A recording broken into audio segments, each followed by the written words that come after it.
You get to face a lot of shit, young man. You got a long journey ahead of you because you're going to find out that while your dad did a lot of shit to you, you're going to have to fucking make it on your own. Because this world we live in is tough. It's tough. It will beat you down. The world and the life that we live in is the ultimate competitor. It will try to take you out. It will find your weakness and it will fucking just hammer you. It's time to get back to work. Stop hearing yourself talk. Get off the podcast. Don't be on social media too much. Cut out all the fucking noise. Get back to the fucking mental lab because that's where the knowledge came from. You need to get to a point in your life where there's nothing can hurt you because you know exactly who you are. You've faced your demons. You've been able to go on an audiobook in your mind. Maybe you didn't write a book, but in your mind, you were able to hear all your past traumas. You were able to listen to them. You're able to fucking say, okay, now I can now talk to people about what I went through. I'm no longer embarrassed. I'm no longer ashamed. Being ashamed is one of the biggest things that kill people nowadays. In their minds, kill them from moving forward. I'm ashamed of myself. Don't ever be ashamed of anything you've done in your life. Face it, fix it, make it better. Everything I need is in my mental lab. Everything. Because I'm in constant study of myself. And I know what needs to be conquered because I'm constantly going through what I don't like, what I'm not comfortable with. I know, and only I can fix these problems because I have to face these problems. Unchosen suffering is going to happen, right? So the only thing that you can do is have some chosen suffering to prepare for it. It's the only thing you can do. That's the only thing you can practice for the unchosen suffering is have chosen suffering. Do something that sucks every day. I'm not trying to send a message of run 200 miles, be the baddest motherfucker in the world, but be tough. You better have a part about you that's tough, a part about you that can break down situations and get better. And break down situations very quickly within some trauma in your life, some devastation in your life, because it's gonna come. The devastation, the trauma is gonna come, and you can't allow that to become a Jersey barrier. It can't be a Jersey barrier. It has to be something that you can maneuver through very quickly and move forward. That takes a lot of toughness. Because a lot of people, when you die, they figure out why you died. They figure out how you died in the autopsy. But we never do a live autopsy to figure out why we're dying while we are alive. And I was dying. I was living every day, but I was really dead. And so I figured it out. And once I figured it out, I was able to reborn. I was able to be reborn. You must take this knowledge that you learn from all this shit is knowledge. So I'm just trying to give people that strength to go in the archives of your life. Because while you're probably fucked up, it's probably something happened to you in your life. Go through the archives, dig it up, study it, and then use it for yourself. That's the main purpose for me right now. You need to be better here, you need to be better here, you need to overcome this, overcome that. Because what people don't get is one day that thing's gonna come up. And if you're not constantly performing without purpose, you're not gonna be ready when the time comes. It's this magical thing, purpose, that we're all looking for. But what's funny about it all is that we need these things to perform. But we don't take a second to realize the purpose is always there. The purpose never leaves us because the very purpose is you.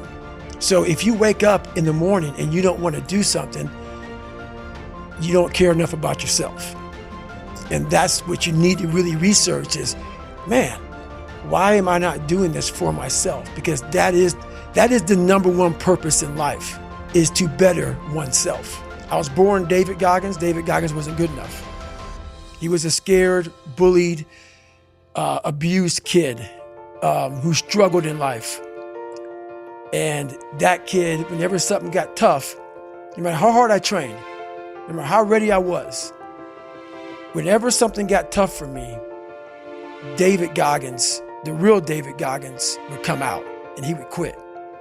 So I realized this over a period of time. So I had to build Goggins. And in that process, I had to go back to that mental lab. And that mental lab is at scratch. That mental lab isn't that trained humility. And so that's where I get better. I get better when I'm digging holes in the ground, when I'm waking up early knowing I don't have to do these things. That's where I get better. So it's important to stay hungry. It's important to stay hungry, but it's important more to stay humble within that hunger. So while you're hungry, a lot of people are hungry, but humility is everything. You have to be your best self when you're least motivated. And that's the tricky part about all that shit. Motivation is just a word. You have to have these different things in your mind on where you want to go and know that motivation is not going to get me there. Because I'm not going to always be motivated. Jocko said the exact same thing. He said that discipline eats motivation for breakfast. And discipline is good too. But without a clear headspace, there's no discipline. A lot of people talk about discipline. Okay, great. Why do you fall off the fucking wagon? Why can't I continue with this routine? Going to the gym, being better, waking up early, eating the right foods. It's because maybe it's your kids, maybe it's your wife, maybe it's your job, and it's all just stuck in your fucking brain. You don't have it compartmentalized and organized in these nice shelves. Your mind has to always be clear. That's why I meditate 2 hours every single night, because I refresh, I reorganize the garage, which is my mind, every night. So then discipline's in there, organization, everything is in this right spot. I'm waking up and I'm giving myself all this armor. So when I come out in the world, look at that phone, I'm ready. I'm not waking up late. I'm not rushing around. I'm not disorganized. So when I wake up, I'm ready to go. But there's a lot of thought behind a person being a born loser, becoming who I am today. You don't just wake up and just rocky the shit. You gotta wake up and think about, there's a process to getting better. And that process is never finished. Like a lot of times, if your back is hurting, it may not be your fucking back. It may be something else in your body that's making your back hurt. For me, I'm like, man, why can't I get past this fucking hurdle? So like I said, I'm always examining myself every day. What is it? What is it? Well, there's only one thing you haven't examined yet, and it's going back to the beast, going back to the demon. All the fucking times that I was like, I'm not going back. And I went back. I'm not going back, and I went back. I'm not going back, and I went back. It showed me even more of what we have as humans, if we're willing to go there and we're willing to push that extra step. And like I say, I always tell people, a lot of people, man, how do you do what you do? At the end of the day, I ask myself one question: can I take one more step? And usually the answer is yes. So if you can answer that question and not take another step, that is real failure. That is real quitting. So a lot of people can take one more step, but they choose not to. I don't know if you can take 2 steps. You got to answer that question after you take the first step. But I can always take one more step. So if I choose not to, that's on me. And I got to live with that. I had just climbed a mental wall that was amazing. And I didn't want anybody to take that pain away from me at that point, because that was all confirmation. So for me, you don't need a lot of things. Sometimes the only thing that kept me with that one step forward was one thing. Let's not quit yet, Goggins. Let's fucking think about your options. Where are you going to end up if you quit this shit? Where are you going to go? When I got done with that race, it's the worst pain I can't even describe the pain of that last 30 miles to anybody. It's very hard. Whole body? Whole body. So when it ended and I'm laying there in the worst pain of my entire life, I'm shaking, I'm jacked up, and all I could think about was, I can't believe what I just done. To me, it was humanly impossible to even think about going 30 more miles in that shape. And once you do it, what came over me when that shower hit me, and the reality hit that I spent 101 miles.